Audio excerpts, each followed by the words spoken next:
नमस्कार दोस्तों, आपका हमारे YouTube चैनल भक्ति ज्ञान त्योहार में स्वागत है।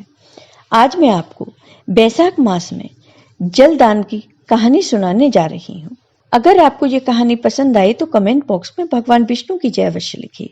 साथ ही अगर आप मेरे चैनल पर नए हैं तो मेरे चैनल को सब्सक्राइब कीजिए और बेल आइकॉन पर क्लिक जरूर कीजिए, जिससे हमारे वीडियो के नोटिफिकेशन आपको मिलते रहें। हिंदू धर्म ग्रंथों में हर महीने का विशेष महत्व बताया गया है। हिंदू पंचांग का दूसरा महीना बैसाख होता है। ये महीना धार्मिक दृष्टिकोण से बहुत ही खास होता है, क्योंकि इस महीने में कई प्रमुख त्योहार जैसे अक्षय तृतीया, नरसिंह जयंती, गंगा सप्तमी आदि मनाए जाते हैं। इस महीने में भगवान विष्णु की पूजा विशेष रूप से की जाती है। भगवान विष्णु को प्रिय होने के कारण बैसाख को माधव मास भी कहते हैं। पद्म और विष्णु धर्मोत्तर पुराण के अनुसार बैसाख महीने में की गई भगवान विष्णु की पूजा से कई गुना पुण्य फल प्राप्त होता है। बैसाख मास में सूर्योदय से पहले स्नान करने और जल दान करने का भी विशेष महत्व है। यही कारण है कि इस महीने में लोगों को पानी पिलाने के लिए प्याऊ लगवाते हैं। मान्यता है कि इस महीने में प्यासे लोगों को पानी पिलाने से त्रिदेव यानी ब्रह्मा, विष्णु और महेश तीनों देवों की ही कृपा प्राप्त होती है। इस मास से जुड़ी एक कथा काफी प्रचलित है, जिसे आज मैं आपको सुना रही हूँ। अब सुनिए ये कथा। किसी समय वंग देश में हेमकांत नाम से एक राजा थे। एक दिन वे शिकार खेलने वन में गए। शिकार करते करते वे अपने सैनिकों से बिछड़ गए और थक गए। वन में उन्हें एक ऋषि दिखाई दिए। उनका नाम सत्यचिरी था। ऋषि उस समय समाधि में थे, इसलिए उन्होंने राजा के प्रश्नों का उत्तर नहीं दिया। क्रोधित होकर राजा ने उन पर जैसे ही वार करना चाहा, ऋषि के अनेक शिष्य वहां आ गए और उन्होंने राजा को रोक दिया।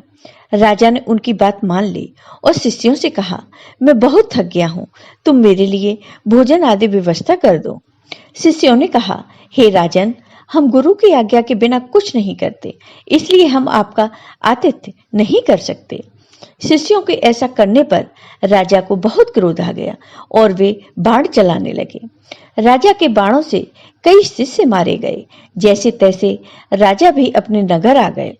जब उन्होंने ये बात अपने पिता को बताई तो उनके पिता ने उन्हें देश निकाला दे दिया।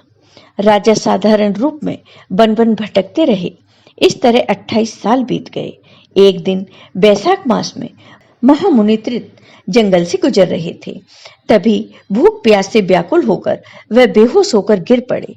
हेमकांत ने उन्हें देख लिया और पानी आदि की व्यवस्था की। हेमकांत के ऐसा करने से उनके पाप कर्म नष्ट हो गए। अंत समय में यमदूत जब हेमकांत के प्राण लेने आए तो वह भगवान विष्णु का ध्यान करने लगा। तभी भगवान विष्णु के दूत वहां प्रकट हुए और उन्होंने यमदूतों से कहा, बैसाख मास में एक मुनि को जल पिलाने और उनके प्राण बचाने से अब हेमकांत निष्पाप हो गया है, इसलिए तुम यहां से जाओ। यही भगवान विष्णु का आदेश है। इसके बाद जैसे ही भगवान विष्णु के दूत ने हेमकांत को स्पर्श किया तो वह पहले की तरह स्वस्थ और युवा हो गया। भगवान विष्णु के दूत ही हेमकांत को उनके महल लेकर गए और उनके पिता को पूरी बात बताई। भगवान विष्णु का प्रिय होने के चलते हेमकांत फिर से राजा बन गए और न्यायपूर्वक शासन करने लगे। जय हो भगवान विष्णु की। आपको ये वीडियो पसंद आया हो तो कमेंट बॉक्स में कमेंट करके जरूर बताइए। साथ ही मेरे वीडियो को ज्यादा से ज्यादा शेयर करिए। धन्यवाद दोस्तों।